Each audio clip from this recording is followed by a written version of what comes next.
panalangin, make your words like smart bombs. Lord, that will destroy and break every hard shell in our carnal nature and every stronghold in our lives that keeps you, O God, from influencing us.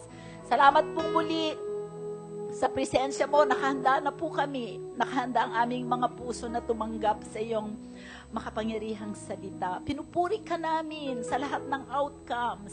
Ang lahat ng bunga, ibinabalik namin sa iyo bilang aming offering sa iyo, O God. Ito ang aming dalangin sa ngalan ni Jesus at lahat ay magsabi ng Amen! Amen! Good morning!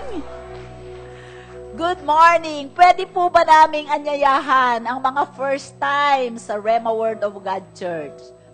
Meron po ba tayo mga first timers? Panauhin, bisita, visitors. Meron po. Meron po ba? Tas lang po ninyo ang inyong kamay, hindi po namin kayo ipapahiya.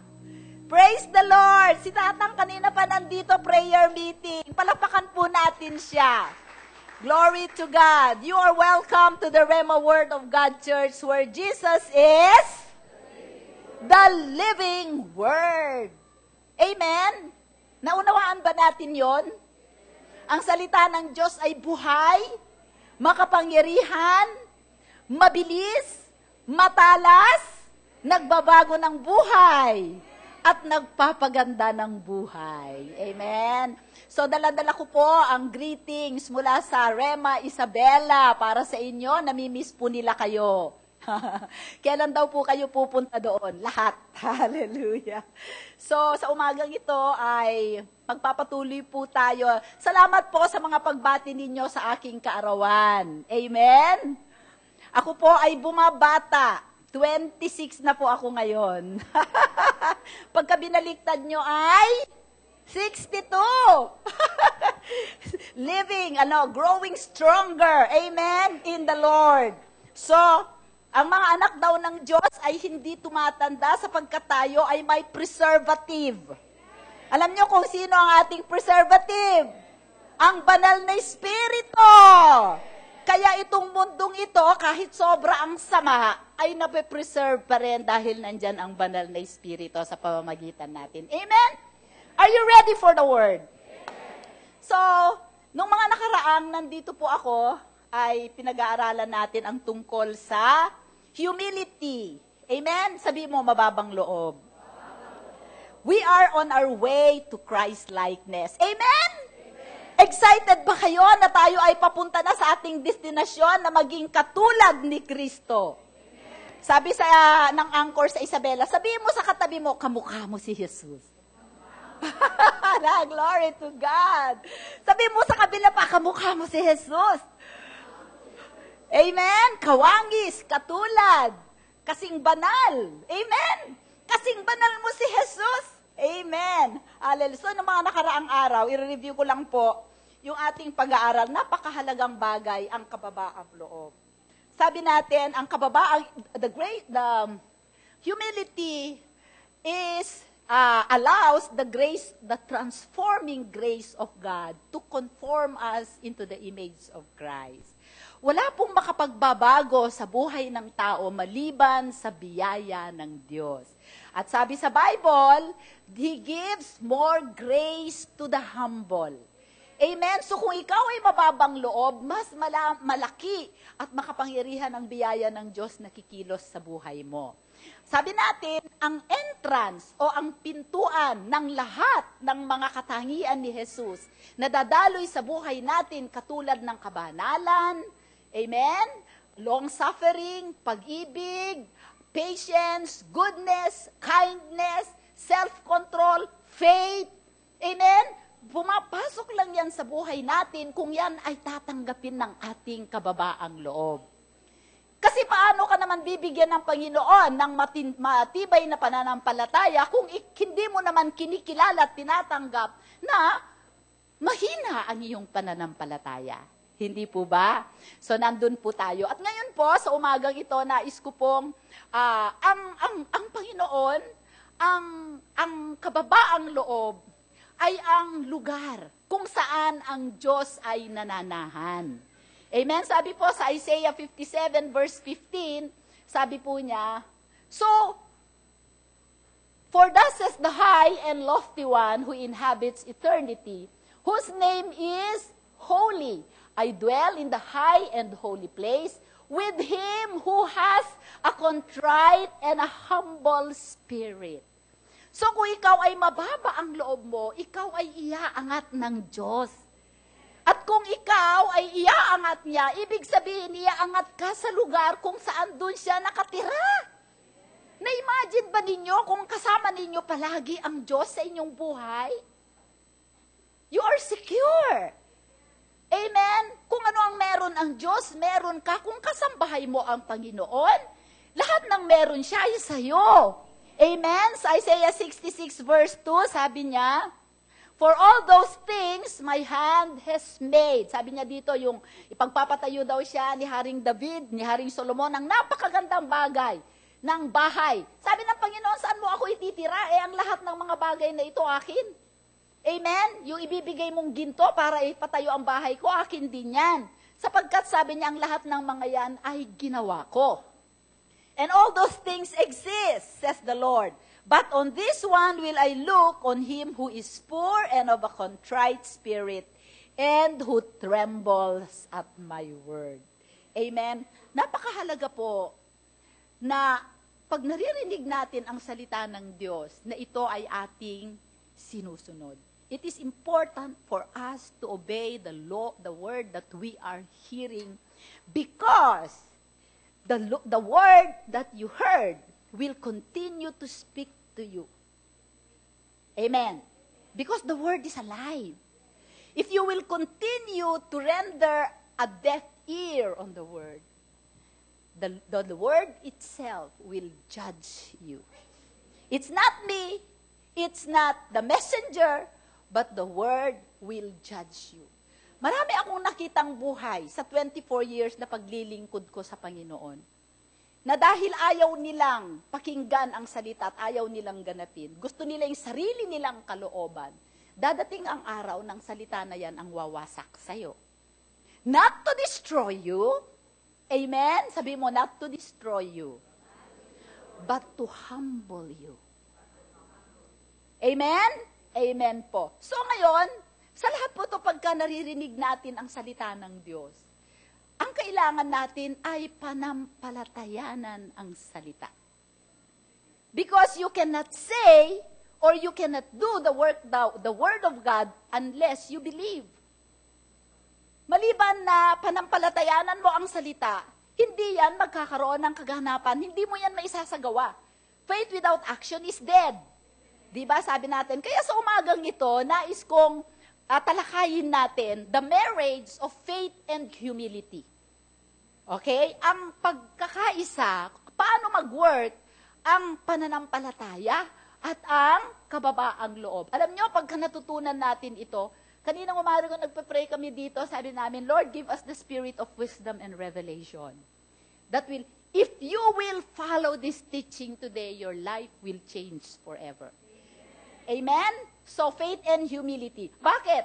Sapagkat tayong lahat, di ba nung mga nakaraang mga natin, ang Panginoong Diyos, noong tayo ay the called out ones. Di ba? Tayo ang mga tinawag. We have been chosen. Amen? Sabi mo nga sa tabi, pinili ka.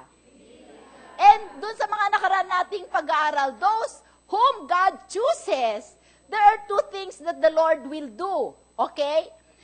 He calls the holy and the humble already, like John the Baptist, di ba? What? To make him more humble and to raise him up to a higher level of humility and holiness. Akala ni John the Baptist, humble na siya at holy. Pero nung nakita niya ang Panginoong Jesus, nakita niya na merong mas higher level of righteousness and purity and humility na kailangan yun ang standard. Amen? Ang standard si Kristo, hindi si pastora. Amen? Huwag niyo akong gawing standard, baka ma-frustrate kayo. Ma-offend kayo. kayo, malis kayo sa rema. Standard si Jesus. And we said that if God calls you because you are holy, you are already separate and humble, the Lord will make you more humble and holy. Okay? That is the work of the Holy Spirit to conform us to His Son. And the other thing that God will do is, if you have an exaggerated opinion of yourself, or if you are proud, if you are hard, okay? May mga bagay sa buhay mo na may yung carnal nature mo, yung shell ng carnal nature mo, ayaw isurrender sa Panginoon. 3 things the Lord will do to you. Number 1, He will break you.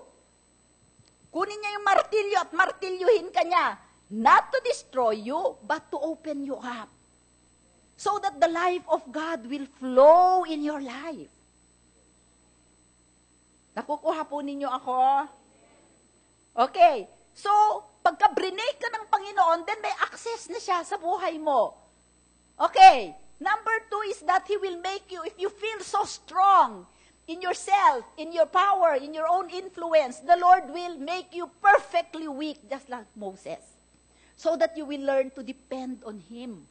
Para ikaw, hindi ka sumandal sa karunungan mo, sa tinapos mong kurso, o sa kayamanan mo, o sa pera mo, o sa influence mo, kundi sumandal ka sa Kanya. Amen? So, alam nyo, kailangan ready tayo dito sa mga ganito na gagawin ni Lord sa atin, kung tayo, if we are really serious about, if we have set our heart to move and progress in our quest for Christ-likeness, handa tayo, wag tayong magko-question na ikakas out mo yung diablo. Amen? Ang unang-unang gawin natin is to evaluate ourselves. Number 3, so the Lord will break you, the Lord will make you perfectly weak so that you can depend on Him. And number 3, the Lord will put you in hot waters to shrink you. Masyado yung mga tao na mayroong opinion sa sarili nila, dapat kasi ako ang leader ang worship team leader dyan kasi mas magaling ako. Amen, di ba? O kaya, dapat ako ang pastor na nilagay dito. Di ba? So, gagawin ng Panginoon, isishrink ka niya, para kung ano yung dinesign niya talaga na lugar mo, mag-fit sa'yo. Amen? I-resize tayo ng Panginoon ayon doon sa panawagan niya sa ating buhay. And all those processes are painful. Sabi mo, masakit. Amen? Masakit yung mga yon kasi that is part of God's pruning us. Inaalis niya ito kasi dito galing sa Kanya, di ba? Inaalis niya yung sobrang salita. Amen? Masakit yon. So in all these things, we need faith. Amen? Faith is to stay firm, believing the Lord's promises. Amen? Kaya kailangan natin, so magkakambal yung faith and humility if we want to grow and to advance in our spiritual walk with God. Amen? Okay, so, titignan natin yung first na slide ba natin yan, sister? Okay, sabi dito, the marriage of faith and humility is needed for spiritual advancement. So, ayaw ng Panginoon na nasa spiritual plateau tayo. Amen. Yung spiritual plateau, nakaano ka na dyan Di ba? Gusto ng Panginoon umangat. Di ba sabi natin, God is changing us from glory to glory to glory to glory. Okay, next na slide. So, faith without humility, bakit mahalaga na magkaroon tayo ng pananampalataya at kababaang loob? Sabi niya, faith without humility is presumption. And humility without faith is oppression. O sige. Pagka ikaw ay nananampalataya, sinabi mo, paano ako nananampalataya? Mayaman ako. Pero wala ka namang ginagawa, akala mo lang yun. Di ba? Kung ang pananampalataya mo ay nakabase sa kakayahan mo, hindi sa salita, presumption yun. Akala. Okay? Ay ipinipresume mo. Okay? At ang kababaang loob naman, na walang pananampalataya ay oppression. Naaapi ka. Ay, talaga lang ganito talaga ang buhay. Mahirap. Mamamatay na akong bubuhay ako, ganito lang ako talaga. Tahimik kayo Meron pa bang susunod dyan? So, dapat pala, tingnan natin, pag-aralan natin, ano ba ang kalikasan ng pananampalataya. Alam natin yon, marami tayong narinig patungkol sa pananampalataya. Hebrews 11:1 says, di ba? Faith is the substance of things hoped for and the evidence of things not seen. Huwag kang pumunta doon. Di ba? Pero ngayon, for our purpose sake, kasi mahaba yan, baka isang taon natin pag-aaralan ang faith, di ba? Faith is possessing the promises of God. Balik mo doon. When we believe the promises, okay, yun ay aangkinin natin. Amen? So bumalik ka doon, faith is possessing the promises of God. If God says, He promised you, I promise you that I will help you to become Christ-like. Amen? Tutuparin yun ng Panginoon. Kaya lang, kailangan manatili ka doon. Amen? At kung ano yung mga dapat mong gawin, dapat mong alisin sa buhay mo para yon ay makamit mo, ay gagawin mo. For example, yung mga bayan, Israel, ay inutusan ng Panginoon na angkinin ang promised land. Hindi ba? So, sa pag-angkin nila, kailangan nila ng pananampalataya sapagkat napakahirap angkinin ang promised land. May mga nakatira doon na mga giants. At yon ay nababakuran ng wall of Jericho na napakakapal. Hindi po ba? So, kailangan, hindi nila yon magagawa on their own kasi wala naman silang mga sandata. Physically, naturally, they cannot possess the promised land if they will not believe God. Amen? Because in faith, sa pananampalataya, you are allowing God to work for you. Amen? Sabi niya doon sa Hebrews 11:6. 11:6. Sabi niya, without faith, it is impossible to please God. Amen? Tayong mga Kristiyano, kung wala tayong pananampalataya, hindi natin ma-please ang Panginoon. Sabi naman sa Romans 14 verse 23, if you do anything without faith, that is a sin. Amen? Pagka meron kang ginawa at hindi mo yun ginawa ng ayon sa pananampalataya, yun ay kasalanan. So, ang pananampalataya pala ay napakahalaga para tayo ay makamit natin ang mga pangako ng Diyos. Because when we believe God, He is pleased. When we do things by faith, the Lord will release His grace so that we can do it. Amen? So therefore, simply for our purposes sa humility, faith connects our heart to the Father's heart. Sige, tignan mo yung slide dyan para babibilisan ko lang ito. Sabi niya, the faith unites the human heart to God's heart. So kung tayo ay nananampalataya sa Panginoon, alam nyo ba na namumove natin ang puso ng Panginoon? Amen? So mahalaga po na ating na tayo ay mananampalataya sa Kanya. Ngunit, sa ating pananampalataya, kapatid, kailangan natin ma-realize na ang mga bagay na ating mga pananampalatayanan, ibinibigay sa atin dahil sa biyaya ng Panginoon. Amen po. Amen po ba? Ngayon, ano ang kinalaman ngayon ng humility? Sige, tingnan natin ang next na slide. Next na slide. Faith unites the human heart to God. And faith possesses the promises of God. Alam nyo ba na ang lahat ng pangako ng Panginoon sa atin ay kung hindi natin aangkinin by faith, hindi mapapasa atin. Sapagkat all the things of lahat ng mga pagpapala ng Panginoon ay spiritual. Amen? Sabi sa Ephesians 1:3, we have been blessed with every spiritual blessings in the heavenly places. Nung tinanggap tayo ng Panginoon, tinanggap natin ang Panginoon, lahat ng bagay binigay na yan sa atin. Amen? Kayamanan, kagalingan, magandang buhay, magandang asawa, mabuting asawa, relasyon, influence, power, anointing, grace, divine connection, etc., etc., divine wealth, supernatural provision, etc. Ibinigay na niya yan sa atin. Kung paanong sinabi ng Panginoon sa mga Israelita, ang promised land ay sa inyo na, pero nandun pa sila sa disyerto. What are we supposed to do? We have to possess it by faith. Amen. But in possessing it by faith, for example, meron kang bagay na pinanampalatayanan. Lord, nananampalataya ko na pagka binigyan mo ako ng trabaho, maglilingkod ako sa iyo. Marami yan sa San Miguel. Naku, daan-daan ang tinulungan kong pumasok sa San Miguel, di ba? Di ba, Orly? Sakit ng ulo natin, no? Nung nagkatrabaho sa San Miguel, dating gistarista, nawala.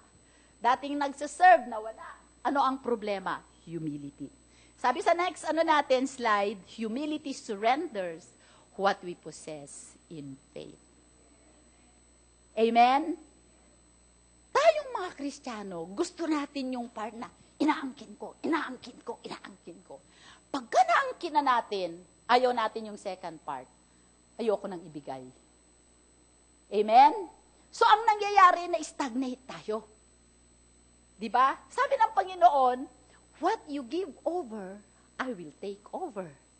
So, because you refuse to surrender what was given to you, you have isolated yourself from the divine connection that connects you to the heart of God. At ito ang mahirap sa mga Kristiyano. Gusto natin yung first part, ayaw natin yung second part. Amen? Bakit yun ang connection? Alam nyo, kung tayo ay born again, dahil sa faith, yung kasalanan natin, kinuha ni Lord at yung righteousness niya, binigay sa atin.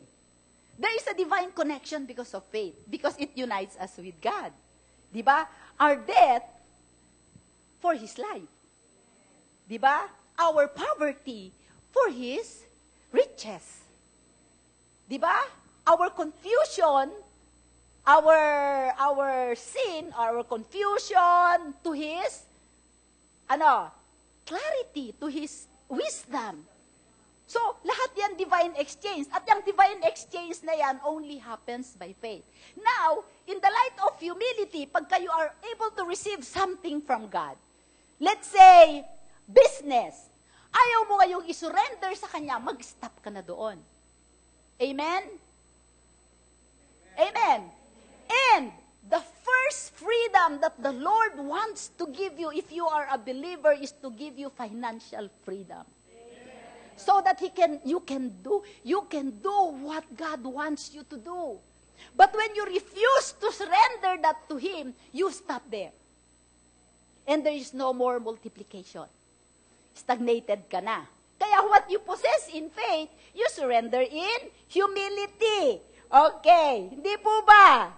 Tingnan natin, sa Philippians 2, makikita natin dito, ang Panginoong Jesus lagi ang ating pattern. Di ba? Kasi we are moving into Christ-likeness. Si Jesus ang pattern natin. Sige, Philippians 2:5. Let this be mind in you, which was also in Christ Jesus, who being in the form of God, did not consider it robbery to be equal with God, but made himself of no reputation, taking the form of a bondservant, and coming in the likeness of man. And being found in appearance as a man, he humbled himself and became obedient to the point of death, even the death of the cross. Therefore, God has also highly exalted him and given him the name which is above every name, that at the name of Jesus, every knee should bow, of those in heaven, and of those on earth, and of those under the earth. Amen? Kaya nga pagka nananalangin tayo, in Jesus' name, panampalatayanan natin na lahat na ipinapanalangin natin, yuyuko kay Jesus. Ngunit kung nananalangin ka, wala kang pananampalataya, hindi susunod yun sa'yo. And that every tongue should confess that Jesus is Lord to the glory of God the Father. Ang Panginoong Jesus ang ating halimbawa na sa pananampalataya niya, sa salita ng Ama, na-repossess niya ang humanity at ang mundo. Na-redeem niya tayo. Amen? Pero kung hindi nanampalataya at sumunod ang Panginoong Hesus sa kanyang Ama na nasa langit, hanggang ngayon, nabubuhay pa tayo sa kasalanan, wala tayong kapag-asa. Ngunit sabi sa Revelations 11:5, tingnan natin. Then the seventh angel sounded, and there were loud voices in heaven saying, "The kingdoms of this world have become the kingdoms of our Lord and of His Christ, and He shall reign forever and ever." So napossess niya ang lahat ng kingdoms ng mundo. Okay, 1 Corinthians 3:24. Next verse, sabi doon. Then comes the end, when He delivers the kingdom to God the Father. Sabi mo, Jesus will deliver. Sabi mo, Jesus will deliver the kingdoms He possessed to the Father. Amen? In the last days. So, when He puts end to all rule and all authority and power. What Jesus conquered, what He possessed in faith, He is offering and surrendering it back to God. In this life, when we become Christ-like, whatever we possess in faith, we have to make it an offering and surrender it to the Father so that the Father can inhabit it. Amen. So yun ang pattern natin. Let us look at the life of Abraham. He believed for a son. Isaac. How many years bago dumating si Isaac? 25 years. Oh, whatever, 20 to 25 years. Pero, nung dumating si Isaac, sobrang inalagaan niya yon. Ngunit, inutusan siya ng Panginoon na isurrender niya si Isaac. Diba? Did Abraham refuse? No. He obeyed in faith. What he possessed in faith, he surrendered it back to God. Why? Because he believed that God can make Isaac live, even if he dies. That is faith and humility at work. Because of that action, God was obligated to give back His Son to us in the form of the Savior on the cross. So kung ano yung napagtagumpayan niya sa pananampalataya, isinusuko niya kay God. And the flow continue. Dahil doon, amen, dahil doon, kay Isaac nagkaroon ng lahing Hudyo. Alam niyo ba na ang lahi ng Hudyo nanggaling sa Gentile? Minsan iniisip ko, di ba si Abraham taga-Ur? Hindi siya Hudyo. Bakit doon sa kanyang linyes ipinanganak si Isaac, tapos nanganak si Isaac kay Jacob, saka kay Esau. Tapos si Jacob naging 12 tribes of Israel. Ito yung naging chosen nation. God honored the faith and the humility that was operating in the life of Abraham. And He expanded and multiplied the race of Abraham. Ngayon, maglaro na sa isip ninyo, ano ang key para ako ay continuously nagpo-prosper sa buhay ko, sa lahat ng area? Faith and humility. They are married. They should go together. Okay, tingnan natin si David. David, by the grace of God, possessed Jerusalem. Diba? Sa tagal-tagal ng mga gera na ginawa nila, God delivered Jerusalem to him. But what did David do? He surrendered Jerusalem to God and named it the city of God. The name of God was placed in Jerusalem, the city. Ikaw, ano ngayon ang napossess mo na dapat mo isurrender sa Panginoon? Your children, they are not yours. I praise the Lord kung bakit si Chris at saka si Mick ay nag-work si Lord sa kanilang buhay. They were very young. When I got born again, the Lord told me, you don't own them, I own them. Sabi ko sa Panginoon, Lord, they're yours. That's the reason why they were covered with the blessing of God, because they have been destined. We offered them back to God. I was saying, Chris, I will offer because he is the firstborn. God said, I also want the second-born and all the born of in your household. Kaya lahat ng mga apo ko, they will serve God. Amen? Kaya, brothers and sisters, napakahalaga yung ating tithes and offerings. Kung ang motive ng ating pananampalataya, sige, pakita ninyo yon. Yung mga next na slides, kasi I want you to, this is the humility of Christ. But He conquers, He then surrenders. So kung siya ang pattern natin, ganyan din ang gagawin natin. Next, Jesus Christ our pattern, Abraham and David, and some of the prophets, our examples. Binigay ko lang yan ng mga other examples next. Faith brings to earth heaven's provisions. Surrender brings God's presence into those provisions. Gusto mo bang magkaroon ng milyon na wala naman si Lord doon? Ang kasama nun, sumpa. If you were able to receive millions from God, you want God to inhabit that millions. Amen? Sapagkat nais mo, nandun ang presensya ng Panginoon, hindi presensya ng kaaway. Yung mga pera na tinatanggap natin, saan nagmumula, hinawak-hawakan yan ng mga drug addict, prostitute, etc., etc. Di ba may espiritu yon pagdating sa bahay mo, anong dala, o? Di ba? Kung hindi mo yan sinircumcise. Di ba? The motive of faith, next. The motive of faith is not only to create better life here, but through surrender to extend the kingdom of God on earth. Amen? So, napakahalaga sa Panginoon na anuman ang mga bagay na inaangkin natin by faith, ay isosoli natin at ibabalik natin sa Kanya. Okay. So, dito, napakahalaga ang pag-iikapo.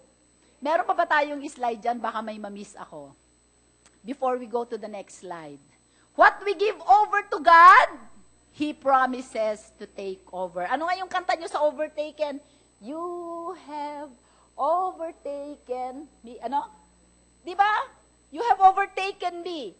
God cannot overtake you if you don't give yourself to God. Amen? Kung ano ang ibibigay mo sa Panginoon, yun ang kanyang lilimliman. Hallelujah! Next, sige, may slide pa dyan. What we withhold from God, He isolate from His ability to inhabit and multiply. Kung ayaw mong ibigay ang pera mo sa Panginoon, ini-exclude mo siya. Hindi dumadaloy ang kakayahan niya na pagpalain ang meron ka. Kaya kailangan natin, nag-iikapo at mamaya ko na i-discuss yung ikapo ha. Kasi ito hindi lamang po tungkol ito sa pera. Tungkol ito sa lahat ng bagay. Kung ayaw mong ibigay sa Panginoon ang trabaho mo, hindi ka niya sasamahan sa trabaho. Kung ayaw mong ibigay kay God ang negosyo mo, hindi niya sasamahan ka sa negosyo. So ano mangyayari? Mabudol-budol ka, masunugan ka, manakawan ka. Gusto mo ba yon? Di ba hindi? Di ba sabi naman ng ibang tao, si Pastora, yan ka na naman, ikapo. Ang tagal ko nang hindi nag-preach sa ikapo, pero alam nyo ba? Actually, ang gusto kong i-preach ngayon ay yung i-preach ko sa Isabela, 7 Keys to Unstoppable Abundance. Alam nyo kung bakit? Mula pa sa Isabela, kung 2 linggo ako doon hanggang pagdating ko dito, alam nyo ba na ang laging kailangan ng pera, lumalapit dito, pera, pera, pera, pera, pera. Lord, ganun na ba katindi ang pangangailangan ng tao ng pera? Diba? Sino dito ang hindi nangangailangan ng pera?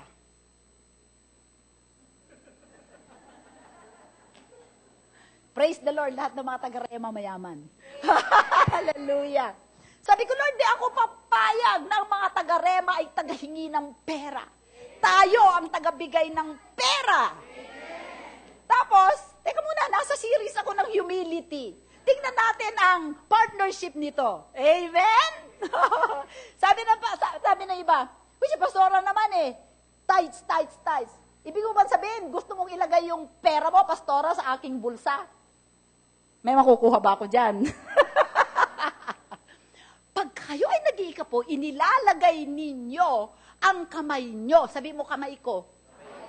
Sa bulsa ni God.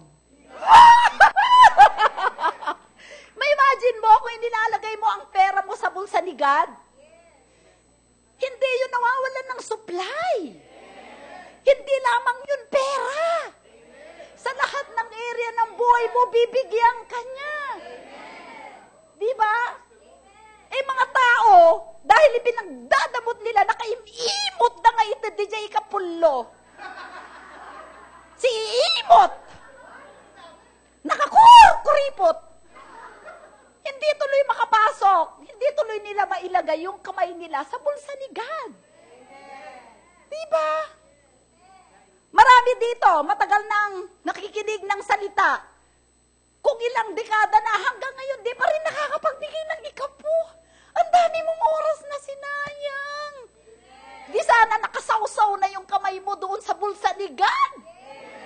Ginto, pilak, asawa, kahit ano nandun sa bulsa ni God.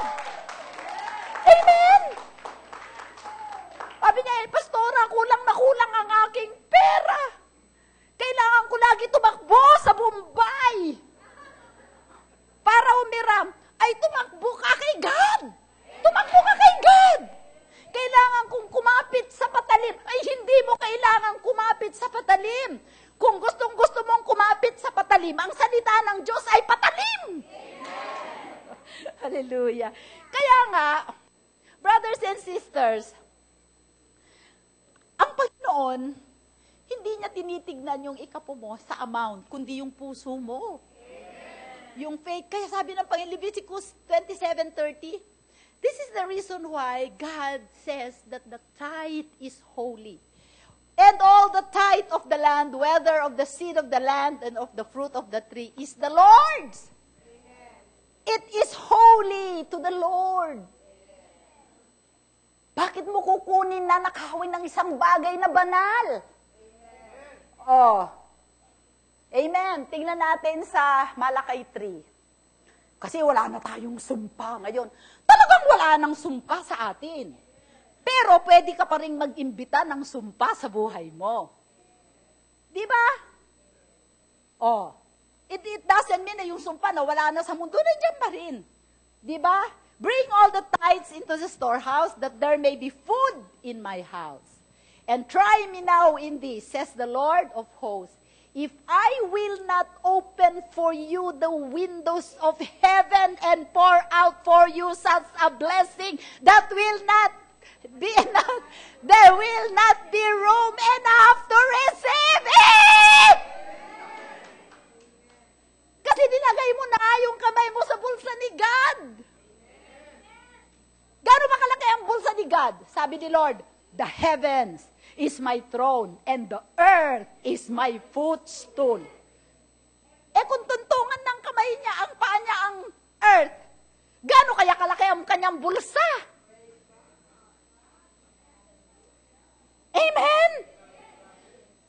Nakakabagbag ng damdamin ng mga kapatiran natin na nakakarinig ng ganitong preaching pagka nangailangan, parang beggar. You are not a beggar. You have access into the pocket of God. What qualifies you? You tithe. And you give your offering. Slide sa tithing. Parang 24 years ago, ito na yung pinipreach ko. Hanggang ngayon pa ba naman? Ipipreach ko pa. Okay. Tithing is a big part of our becoming complete in Christ. If you are not tithing, then you can never attain completeness. Big part. Sabi mo, big part. Yung mga tithers dito sa church, ibang buhay meron sila. Amen? But all of us hear the same word every Sunday. Next. Tithing demonstrates true faith in God's promises and surrender to His will on earth. Amen? What is the will of God on earth? To expand His kingdom. We cannot expand the kingdom of God if we don't have money. Kailangan ng pamasahe ng mga preachers pupunta sa Isabela. Amen? Kailangan natin ng pag-maintain. Amen ba? So without money, we cannot expand the kingdom of God. Because the language of this world is money. We have to meet them. Money is an amplifier. Ina-amplify niya ang gospel. Amen? Okay, next. Tithing is releasing into God's hands the opportunity for supernatural supply. Kung meron kayong matatandaan sa umagang ito na gusto kong iuwi ninyo sa bahay, wealth is supernatural. It is never, never natural. You can work until you crawl. Amen. You can work from Monday 24/7. Hindi ka pa rin yayaman. You can be employed in the biggest and the highest paying company. I used to work for San Miguel. My husband used to work for Meralco. We have all the benefits from sabi natin, from conception to resurrection. Hindi ka pa rin yayaman. Ang pagyaman ay supernatural, kakaiba, galing lamang sa Diyos. Kung nag-a-aspire kang maging mayaman, gusto kong malaman mo na pag hindi ka nag-iikapo, hindi ka yayaman. Forget it. And ikapo, napakaliit na bahagi. Kulang yan, kulang. Kung aasa kami sa ikapo nyo, hindi ko kailangan ang ikapo nyo. Kailangan yung mag-ikapo para makakonect kayo sa amin. Amen? Next. Tithing is putting your hands into God's pocket where you are able to prosper and expand. Sabi mo, expand. Expand in all the things in your life. Alam mo, to expand in all the things in your life, it's not in things. It's not only in the accumulation of things. But expand in the true riches of God. What are the true riches of God? Wisdom, favor, anointing, grace, divine connection, opportunity, open doors.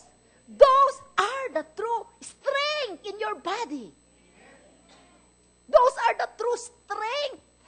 Those are the true riches that can only come when you tithe. Preservation. Amen? Opo. Mag-e-expand kayo. Hindi ninyo namamalayan. The meek shall inherit the earth. The faithful shall possess the earth. Amen? Next. Wala na? Wala na po. Wala na. So, napakahalaga po. Tingnan naman natin ngayon, paano bubuhayin ng Panginoon ang pananampalataya sa ating puso na tayo ay, muli ha, hindi lang tungkol ito sa pera. Alam niyo po, napakaliit lang na bahagi ng pera. Kung tutuusin, napakaliit ang bahagi ng pera sa lahat ng ito. Sapagkat, sa totoo lang, babasahin ko mamaya, ang tawag ng Panginoon sa pera is unrighteous mammon. Amen. Tignan muna natin yung 1 Kings 17, 8-16. Amen. So kung ayaw natin na yung pera natin ay salantain ng devourer, katulad na nasa Malakay 3:10, di ba? Pagka binibigay natin yung ating tithes and offering, sabi ng Panginoon, I will rebuke the devourer. Who will rebuke the devourer? Angel? Who will rebuke the devourer? God. Himself. Sa Ilocano ka, nagtatawanan kami, sabi, ungtak! Ungtak the devourer. Amen? Imagine mo yung promise ni God, pagka nag-iikapo ka, siya mismo ang magre-rebuke ng devourer. Oy, pagtuyot, exempted yung tanim ng anak ko. Amen. Amen?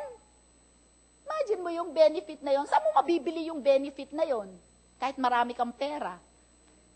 Okay? So, 1 Kings 17, 8-16. Then the word of the Lord came to him saying, ito ay si Elijah, after na nag-declare siya ng, di ba, ng drought, tapos because of King Ahab, siya ay pinakain ng isang raven sa ilog. Ilog ang raven ang nagdadala ng pagkain niya. Pero yung natuyot na rin yung ilog na yon, ininstrukan siya ng Panginoon. Sabi niya, then the word of the Lord came to him saying, arise, go to Zarephath, which belongs to Sidon, and dwell there. I have commanded a widow there to provide for you. Hindi sinabi yun ni Lord na, o sige, pumunta ka doon sa Zarephath. Meron doong mayamang negosyante. Marami siyang pag-aari. Siya ang magpapakain sa'yo. Hindi. Ano ang inutusan ni Lord? Isang balo na walang makain. Kung merong ipinadala sa inyo ang Panginoon na lingkod at wala kayong makain, breakthrough na ninyo yon pag pinakain nyo. Amen? He arose and went to Zarephath. And when he came to the gate of the city, indeed a widow was there gathering sticks. And he called to her and said, please bring me a little water in a cup that I may drink. Okay? So ang nagbibigay ng inumin sa lingkod ng Diyos ay pinagpapala. Ba't wala akong inumin? Ay, hindi, meron. and as he was going to get it, he called to her and said, please bring me a morsel of bread in your hand. Bigyan mo ako ng tinapay, okay? And she said, as the Lord your God lives, I do not have bread, only a handful of flour in a bin and a little oil in a jar. And see, I am gathering a couple of sticks that I may go in and prepare it for myself and my son, that we may eat and die. Gaano kahalaga sa babaeng widow yung kapirasong flour? Yun na lang ang last supper nilang mag-ina at ready na silang mamatay. Dumating ba kayo dun sa ganun na punto? Wala nga sa inyong dumating sa ganun na punto, di ba? Okay, next. And Elijah said to her, do not fear. Go and do as you have said, but make me a small cake from it first, and bring it to me, and afterward make some for yourself and your son. This is Elijah activating her faith. Amen? Faith and humility at work. Amen? Huwag kang mag-alala, huwag kang matakot. Bigyan mo muna ako ng konti at pagkatapos mag-bake ka naman ng para sa inyo. Parang kung iisipin natin, napaka-insensitive naman itong si Elijah. So cruel of Elijah. Kaunting-kaunti na nga lang yun eh. Kakainin pa niya. Amen? Para bang yung mag-iika po ba ako, ito na lang pambili ko ng gamot ng anak ko. Ano ang faith mo? Ang pagkagalingan ng anak mo nasa gamot o ang kagalingan ng anak mo na kay God? Choice mo yun. Choice mo yun. Diba? Pero dito, ginigising ni Elijah ang kanyang pananampalataya. Amen? Binubuhay niya. Sabi niya, and then, hindi yun alam nung widow, hindi alam yun ng balo, pero alam yun ni Elijah. Okay?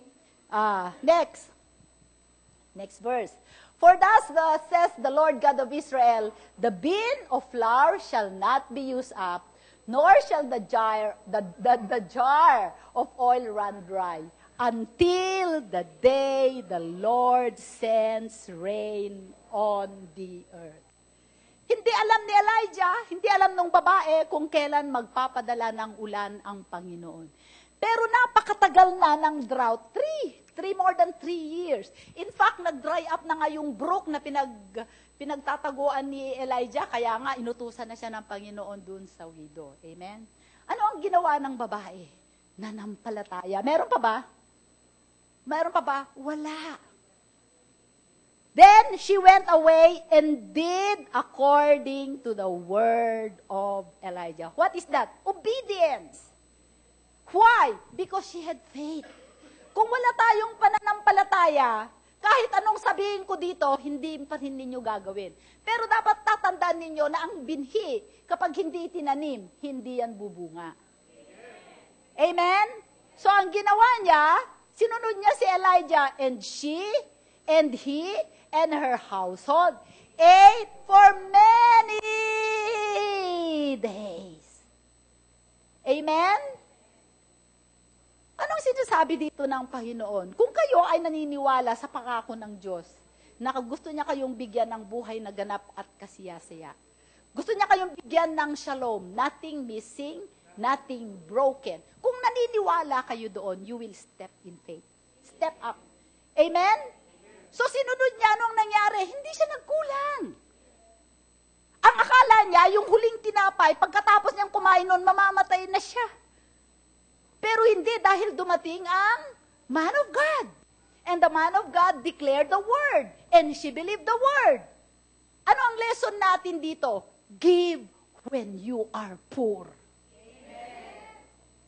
Kung kailan kayo mas mahirap, doon kayo magbigay radically. Amen. Nasa pagbibigay ang susi. What you receive by faith, you surrender in humility. Amen. Marami tayong tinatanggap, but are we surrendering in faith? Are we surrendering in humility? Make it as an offering. Brothers and sisters, nakakinig kayo ngayon ng salita. And I pray that the Holy Spirit will speak to you. This word will continue to speak to you until you are willing. Some of us, the word will work. He will make you first willing, then He will make you able. But the key is faithfulness. Luke 16, dito tayo mag-e-end. Luke 16, nais ko, ang layunin ko sa umagang ito, yumaman tayong lahat. Ang dami sa ating kapaligiran nangangailangan. Nakakabagbag damdamin. Alam niyo po, si Isabela, pag-follow up ko ng mga bahay, isang buwan nang nagdudugo, hindi makapagpa-check up. Nung inabutan ko ng pang-pa-check up, iyak ng iyak. Imagine mo, tinitis mo na yung ano mo kasi wala kang pampa-check up. Pagpunta mo naman sa isa, magsasampung taon na may nararamdaman siya na parang butil-butil sa kanyang mata. Hindi man lang niya maipa-check up. Member ng worship team. Pwede mo bang sabihin, ipagpe-pray kita, sister? Ano?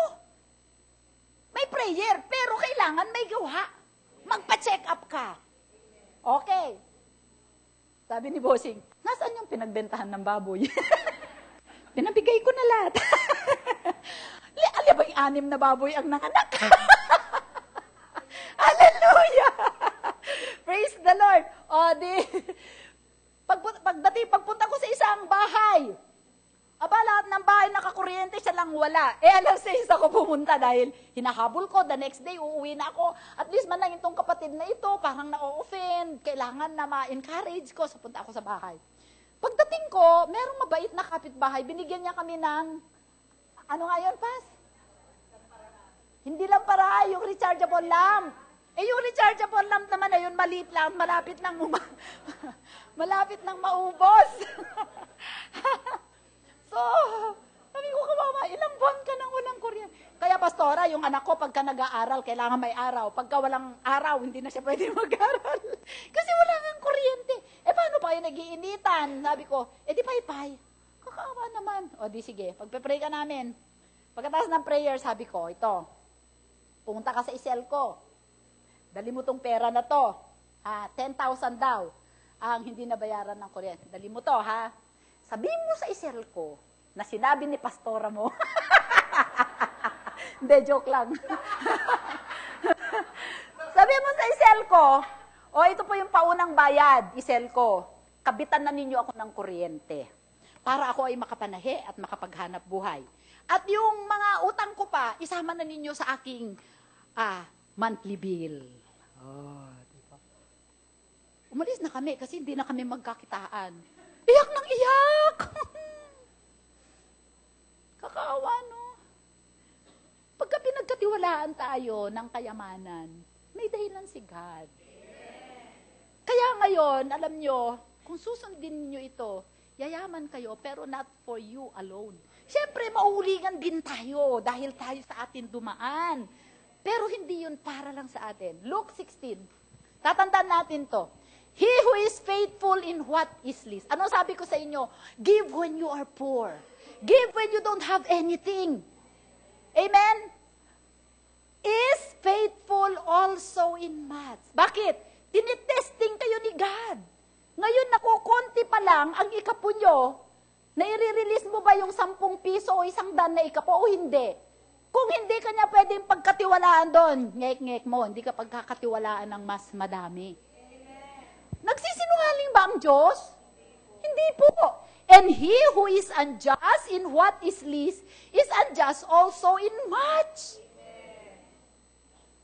Kung sakim ka doon sa hindi sa'yo, sa kakonti, amen? Hindi ka rin mapagkakatiwalaan ng Panginoon ng malaki. Next. Therefore, if you have not been faithful in the unrighteous mammon, who will commit to your trust the true riches? What is that unrighteous mammon? Money! Kung yan dyan sa pera na yan, na pag inamoy mo mabaho, hindi ka mapagkatiwalaan ni God, paano kanya pagkakatiwalaan ng pabor, anointing, kalakasan, business idea, divine connection, supernatural increase? Paano kanya pagkakatiwalaan nun? Kung dyan sa maruming pera, hindi kanya pwedeng pagkatiwalaan. Amen? Nakikinig kayo? Next. And if, sabi mo, and if, you have not been faithful in what is another man's, who will give you what is your own? Ano yung mga hiniram mo na hindi mo isinole? Ha? Nanghiram ka ng libro, di mo na isinole. Nanghiram ka ng jacket, nanghiram ka ng sapatos, nanghiram ka ng kotse, nung isinole mo, basag-basag ang tapos wala pang gas. Paano ka bibigyan ni Lord ng sarili mong kotse? Empleyado ka sa San Miguel, kinukuha mo lahat ng envelope, ang folder, ang ballpen, ang fastener. Paano ka bibigyan ng Panginoong sarili mong negosyo na kasinlaki ng San Miguel? Di ba? Naunawaan nyo? Nanghiram ka ng pera, hindi sa'yo yun. Hiniram mo. Kung hindi umiyak at maglupa sa yung hiniriman mo, hindi ka man lang magbabayad kahit kaunti. Alam nyo kaya maraming Kristiyano, hindi yumayaman dahil lang dito sa maliit na bagay. Hindi ito maliit na bagay dahil lang ito sa 3 bagay. Kung tapat ka sa kakaunti, magiging tapat ka sa marami. Kung tapat ka sa pera, bibigyan ka na hindi totoong kayamanan. Alam mo ba ng pera meron ka ngayon, bukas wala? Hindi sa totoong kayamanan. Ang totoong kayamanan ay yung talino mo, yung wisdom mo, yung connection mo, yung kaibigan mo, yung mga kapatiran mo, yung support mo, yung kalakasan mo, amen! Yung magandang credit record mo, yung magandang character mo. Amen? Pangatlo, kung tapat ka sa hiniram mo, na hindi sa'yo, bibigyan ka ng Panginoon ng sayong-sayo. Amen. Praise the Lord. So, what we receive, what we possess in faith, we have to make it an offering and surrender it to God in humility. The Lord does not need everything. He needs only part. Kung may 500 ka, 50. Kung meron kang 1,000, 100. Alam nyo ba kung aasahan lang natin ang ikapo ng church? Wala tayong aircon pag linggo. Kasi ang air condition natin pagka 38,000. Pero praise God sa mga nagbibigay ng malaya. Yun naman ang mga yumayaman. Praise the Lord. Hallelujah. Tumayo po tayong lahat. Makipag-usap kayo sa Panginoon sa oras na ito. May mga bagay na gustong gawin ng Panginoon sa buhay natin. Amen. Siguro ako magbibigay ng magcha-challenge sa inyo sa giving today. I challenge you today. Amen. I-break natin yung dryness sa ating finances. Amen? Ang mga meron tayo, binigay sa atin ng Panginoon, inangkin natin yan by faith. Today, kung nag-undergo ka ng financial dryness, pwede mong gawin, o hindi ka pa nagbibigay ng ikapo kahit kailan. Ngayon, magbigay ka ng ikapo, kung wala ka nung pera na yon, supposedly, alam mo ba sa Bible, pag hindi ka nagbigay ng ikapo mo, at hihintayin mo yung next day ikapo mo, magbabayad ka ng 20% na interest. Sabi sa Leviticus, may interest yun. Bawa, nagsweldo ka ngayon, di mo ibinigay yung ikapo mo. Next na lang na sweldo, yung dapat ibinigay mo last time, babayaran mo ng 20% na interest. Leviticus 30:33 yata yun. 27, verse 30, hanggang 33. Ngayon, ganito ang gawin nyo. Lord, mula sa araw na ito, ibibigay ko ang aking ikapo. At magbibigay ako ng handog. Okay? Para dumaloy ang biyaya sa'yo. The Lord will make you willing, then He will make you able. Mag-pledge ka. Okay? Wala akong pera, Panginoon, pero next time, pledge ko, magbibigay ako ng ganito. Amen? Okay. So, kung kailangan nyong umupo at gawin yon sa inyong mga prayer request, umupo muna kayo. And then, pagka nagawa na ninyo yan, manalangin tayo, Panginoon, dalangin ko ang guidance mo at leading mo sa mga anak mo na naririto. Ikaw ang higit na nakakaalam kung anong klaseng financial breakthrough ang kailangan ng bawat isa sa kanila. Sa oras na ito, O God, dalangin ko na i-lead mo sila sa tamang binhi, Panginoon, upang ang kanilang mga pananalapi ay yumabong. Salamat po. Turuan mo ang bawat isa sa amin na lagi naming isurrender sa iyo. Ang aming buhay, anumang bagay na ipinagkaloob mo sa amin. Naniniwala kami what we possess in faith, Lord, will prosper as we surrender them to you as an offering. We give you praise, Lord, in Jesus' name. Amen.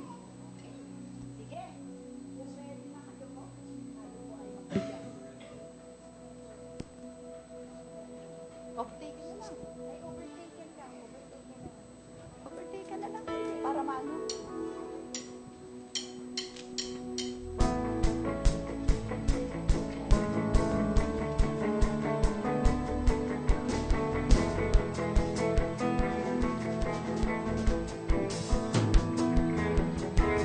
Jesus Christ, I worship and adore you.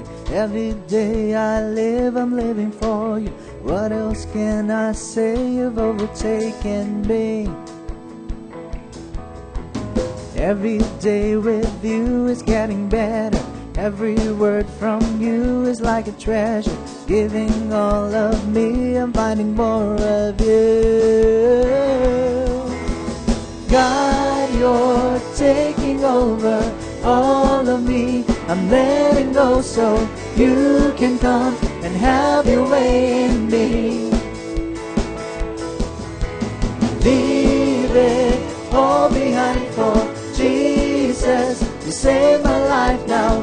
Every day I worship you, my King. Jesus Christ, I thank you for the love you've given me, though I deserve nothing. Everything I have, I owe it all to you. Nothing that this world has got to offer satisfies my soul, 'cause I'm so hungry. Pouring out my heart, I'm filling up with you. God, you're taking over all of me. I'm letting go so you can come and have your way in me. I leave it all behind for Jesus. You save my life now. Every day I worship you, my King. Stand po natin ating mga kamay sa ating mga ikapo at mga handog. Dakila Ama, maraming po salamat, Lord, sa umagang ito na, Lord, na biniyaan mo na naman kami at pinagpala mo kami, O God. Lord, buong kababaang loob namin, Panginoon, na ibinibigay ang mga handog at mga po na to, O God, na may kalakip na pananampalataya na ibabalik mo ito sa amin ng siksik-liglig at maaapa, O God. Alam namin, Panginoon, Lord, ang mga kaakibat nito ay, Lord, magandang buhay, Panginoon, O God, connection, Panginoon, O God, favor, Panginoon, O God, lahat ng magandang bagay, Panginoon, na pwede mong ibigay sa amin, O God. Lord, alam namin, Panginoon, ito, hindi mo kailangan ito, Panginoon, dahil ito ay galing din naman sa inyo, O God. Alam namin, Lord, ito, kailangan mo para sa, Lord, ikakalawak ng iyong, Lord, kaharian dito sa lupa. At maraming mga kaluluwa, Panginoon, Lord, ang maligtas, Panginoon. We just give you back all the glory in Jesus' name we pray. Amen. Meron po tayong second part ng video kanina. Huwag muna po tayong umalis at panoorin muna natin. Surprise!